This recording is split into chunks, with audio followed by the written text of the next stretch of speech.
রাধে রাধে বন্ধুরা, আশা করি সকলে তোমরা ভালো আছো। আজকে একটা নতুন ভিডিও নিয়ে তোমাদের কাছে চলে এলাম। আজ ছেলের জন্মদিনে আমরা 3 মা ছেলে বেরিয়ে পড়েছি। আসল ব্যাপার হচ্ছে, আমি কোনোদিনই আমার ছেলের বাইকে চাপিনি। ও বাইক চালায় ঠিক আছে, কিন্তু বাট আমার ভয় করে চাপতে ওর বাইকে। মানে নতুন নতুন চালাচ্ছে তো। আর ছেলে বললে তুমি চেপে দেখো না, কোনো অসুবিধা হবে না। বাট চেপেছিলাম কালকে। মায়ের দর্শন করতে গেলাম। মায়ের দর্শন করার পর তারপরে চলে যাবো গোপেশ্বর মহাদেব, নিদেবনেও যাব। 3 মা ছেলে আমরা বেরিয়ে পড়েছি। তারপরে মায়ের মন্দিরে আরতির দর্শনের জন্য অপেক্ষা করছিলাম। মায়ের মন্দিরে আরতির দর্শন হবে। মায়ের মন্দিরে চলে এসেছি। মায়ের মন্দিরে আসার পর দেখো, মায়ের আরও শয়ন আরতি হবে। শয়ন আরতির আমরা দর্শন করব। একটু বাড়ি থেকে বেরোতেও লেট হয়ে গেছে। দেখো, মায়ের মন্দিরে শয়ন আরতির আমরা দর্শন করব। এখন মন্দির বন্ধ আছে, মন্দির খুলবে একটু পরে। তারপরে আমরা নিদেবন যাব। নিদেবন থেকে তারপরে গোপেশ্বর যাব। বাবার দর্শন তো রাত তো খোলা থাকে, অসুবিধা নেই। ওই জন্য মায়ের মন্দির জলদি বন্ধ হয়ে যায়, ওই জন্য মায়ের মন্দিরে আগে পৌঁছে গেছি আমরা। মা ছেলে একটু ফটো তুলে নিলাম।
এরপর আমরা চলে আসছি নিদেবনে। নিদেবনে দেখো, খুব একটা ভিড় নেই।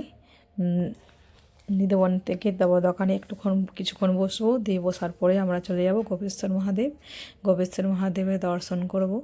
দিয়ে দর্শন করার পর তারপরে তোমার চলে যাব বাড়িতে কেক নিয়ে যাব। আমাদের তো বললাম যে খুব একটা ধুমধামে জন্মদিন পালন হয় না, শুধু ঠাকুরের দর্শন প্লাস গোপালজি ভোগ লাগানো হয়। হ্যাঁ, তারপরে একটা কেক কাটা হয়, ব্যাস। দেখো নিধিবনের কি সুন্দর মার্কেটটা, খুব সুন্দর। ঠাকুরের সমস্ত কিছু জিনিস। সাজি মন্দির চলে এলাম। দেখো, সাজি মন্দিরের চূড়া। হ্যাঁ, সাজি মন্দিরের চূড়া চলে এলাম। তারপরে দেখো নিদেবন।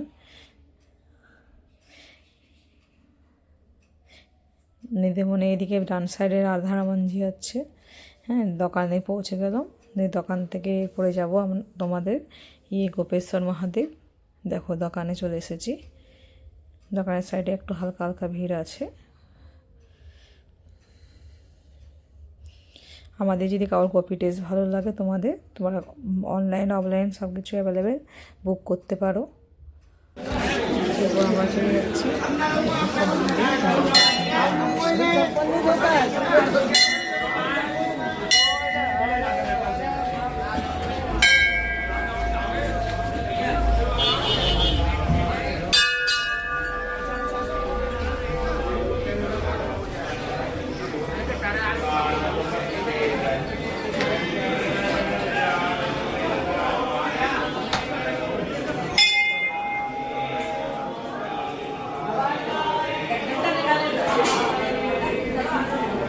बेटा मोबाइल पकड़ ले बेटा मोबाइल पकड़ ले फोटो खींचना मन। বাড়িতে চলে এলাম। বাড়িতে এসে দেখো গোপালের ভোগ লাগানো হয়েছে, প্রসাদ গোপালের। হ্যাঁ, আমাদের জানো বৃন্দাবনের নিরামিষই কেক হচ্ছে, তাই গোপালের ভোগ লাগিয়ে তারপরে সেটা তোমার কাটা হয় বার্থডেতে। এইটুকুই আমরা করি, আমাদের ক্ষীরটির কিছু বানে না। জন্মদিনে ধুমধাম করে জন্মদিন পালন হয় না। দেখো বাবাকে কি সুন্দর লাগছে। তোমরাও দর্শন করো আমার গোপুসোনার। আগে গোপুসোনা নিজেই প্রসাদ করে কেক কাটবে, তারপরে যার জন্মদিন ছেলে হোক যারই হোক তারপরে কাটে কেক। হ্যাঁ, তোমরাও দর্শন করো। এত সুন্দর আনন্দ লাগে, বার্থডে আসুক বা গোপালেরই বা হ্যাপি বার্থডে আসুক, দারুণ আনন্দ, দারুণ। বৃন্দাবনে তো গোপালের হ্যাপি বার্থডে মানে জন্মাষ্টমী তো বলার নেই, দারুণ দারুণ। দেখো এরপর ছেলেকে একটু কেকও খাইয়ে দেবে।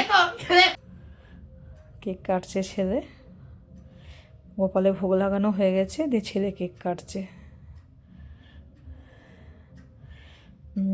কত হাসি দেখো মুখে, এইটুকু আনন্দ, মানে একটু কেক কাটতে কত আনন্দ ছেলের। ও জানে ভালো করে যে আমাদের বড় করে ধুমধাম করে জন্মদিন পালন করতে নেই, তাই ও দেখো একটুতেই কত খুশি।